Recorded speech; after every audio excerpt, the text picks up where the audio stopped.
Aladdin को संयोग से एक जादुई कालीन मिलता है। जादुई कालीन खुशी खुशी उससे हाथ मिलाता है, लेकिन तभी अलादीन एक बड़े पत्थर के नीचे दब जाता है और हिल भी नहीं पाता। पूरी ताकत लगाकर अलादीन उस पत्थर को हटाता है और मौका मिलते ही जादुई कालीन भी आजाद हो जाता है। अलादीन तेजी से पहाड़ की चोटी पर चढ़ता है और वहां जब वह लगभग लावे में गिरने ही वाला होता है, तभी जादुई कालीन समय पर पहुंचकर उसे बचा लेता है और अलादीन व अब्बू को लेकर गुफा के मुहाने तक पहुंच जाता है।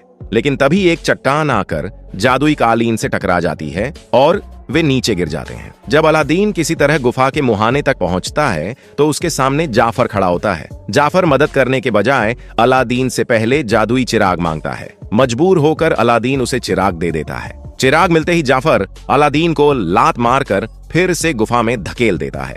अब्बू भी जाफर से झड़प के दौरान गुफा में गिर जाता है, लेकिन जादुई कालीन दोनों को समय रहते बचा लेता है। गुफा के पूरी तरह ढहने से ठीक पहले जाफर बाहर निकल जाता है, लेकिन उसे पता चलता है कि अब्बू चिराग चोरी कर चुका है। गुफा के अंदर जादुई कालीन अलादीन और अब्बू को सुरक्षित नीचे उतारता है। अब्बू चिराग निकालता है और कालीन के इशारे पर अलादीन चिराग को रगड़ता है। तुरंत नीले रंग का धुआं निकलने लगता है, जो धीरे धीरे एक विशाल नीले जिन्न में बदल जाता है। यह कोई साधारण जिन्न नहीं, बल्कि मस्तीखोर और मजाकिया जिन्न होता है। रैप स्टाइल में वह अलादीन को बताता है कि जिसने भी चिराग को रगड़ा है उसे 3 इच्छाएं मांगने का हक है।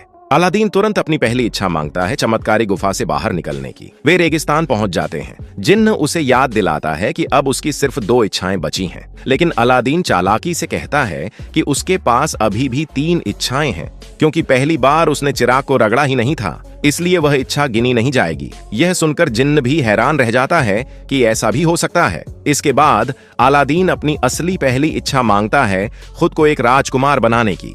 जिन्न के जादू से अलादीन पल भर में आलीशान कपड़ों में अली राजकुमार बन जाता है और एक भव्य जुलूस के साथ शहर में प्रवेश करता है।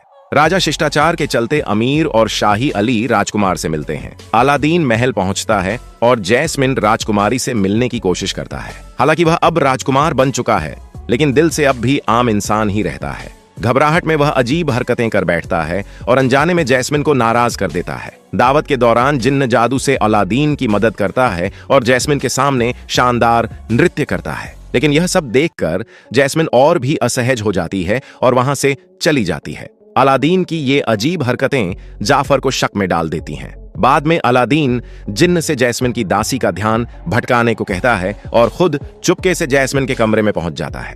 वहां वह जैस्मिन से माफी मांगता है और अपने दिल की बात बताने की कोशिश करता है।